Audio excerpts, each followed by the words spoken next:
Bom, então, continuando ainda na questão da economia, a gente falou sobre o café, vamos falar sobre a indústria, vamos lá.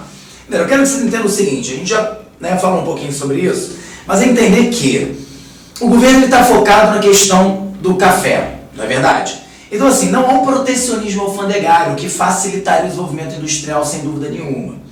Mas, por outro lado, o fato da gente procurar sempre um livre cambismo, baixas taxas alfandegárias, afinal de contas, se eu quero vender café, eu tenho que comprar produtos, então o Brasil mantinha uma relação alfandegária bem tranquila nesse momento, facilita também que alguns investidores comprem máquinas normalmente obsoletas da Europa e dos Estados Unidos para iniciar uma pequena produção fabril.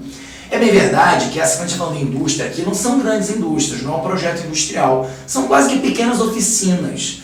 Mas eu não tenho como negar que, principalmente no Rio de Janeiro e em São Paulo, eu tenho sim um desenvolvimento industrial.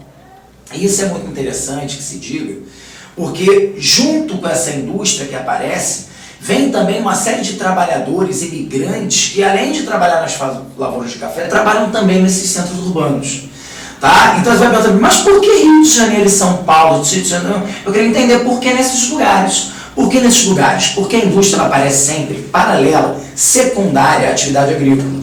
Então, por exemplo, ferrovia. Ferrovia é uma atividade industrial, né? Você manter as ferrovias, fazer lá os trilhos, repor, isso muitas vezes está atrelado a um processo de escoamento do café.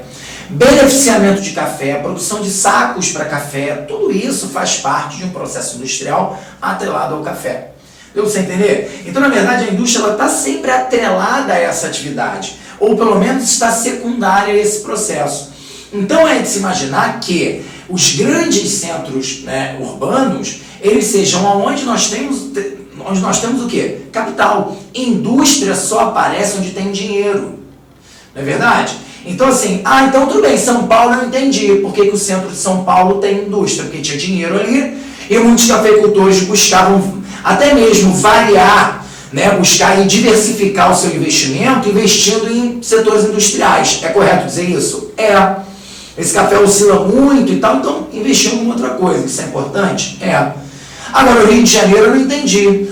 Por que o Rio de Janeiro tem? Porque o Rio de Janeiro é a capital, o Rio de Janeiro tem a sede das empresas, temos de bancos, tem mercado consumidor. A cidade do Rio de Janeiro tem muito mais gente nessa época do que a cidade de São Paulo, 200 mil habitantes em média no Rio de Janeiro nessa época, no final do século XIX. Então o mercado consumidor está ali, as sedes estão ali, os bancos estão ali, o dinheiro está ali. E grande parte desse dinheiro envolvido na atividade industrial é dinheiro proveniente da agroexportação. O que nos ajuda a perceber uma coisa bem interessante. Não dá para a gente dividir no Brasil do final do século XIX muito bem o que é uma elite agrária, agroexportadora e uma elite urbana industrial. Tomar cuidado com isso, porque a historiografia antigamente falava muito disso. Não, se desenvolveram a Revolução de 30, que ela colocou Vargas no poder, era a burguesia industrial contra as oligarquias rurais, Isso não é muito verdade, não. A gente vai discutir isso lá na frente. Existe um equívoco histórico nisso daí. Na verdade, o que você tem é uma elite que joga aí tanto na questão agroexportadora como muitas vezes também investe no setor industrial.